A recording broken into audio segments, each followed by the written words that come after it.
আমাদের দাবি মানতে হবে।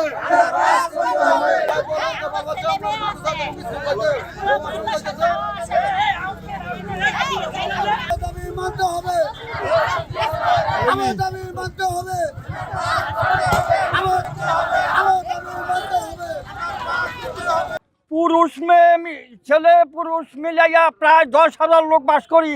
এর মধ্যে বেশিরভাগ ওই ছোট ছোট ছেলেরা স্কুলে যাইতে পারে না।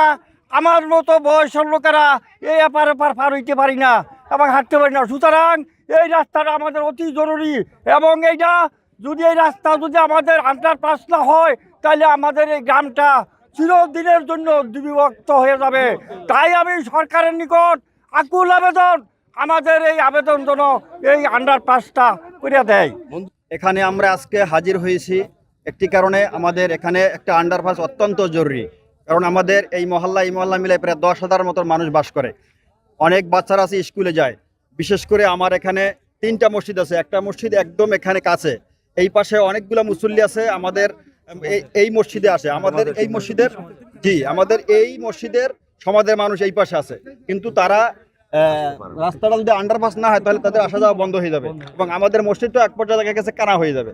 এই জন্যে সরকারের কাছে আকুল আবেদন, আমাদের এখানে আন্ডারপাস অত্যন্ত জরুরি। আমাদের এই পদক্ষেপ চলবে, আমাদের দাবি না মানা পর্যন্ত আমরা রাজপথ ছাড়বো না। আমরা বিশেষ করে এই স্কুল কলেজের যে ছাত্রছাত্রীরা আছে তারা স্কুলে কলেজে যেতে পারে না। শত শত লোক, শত শত অসুস্থ রুগীরা যে হাসপাতাল যাবে সে হাসপাতাল পর্যন্ত যেতে পারবে না। যার জন্য আমরা আমাদের দাবি না মানা পর্যন্ত এই হাইওয়ে রাস্তা অবরোধ করে রাখবো।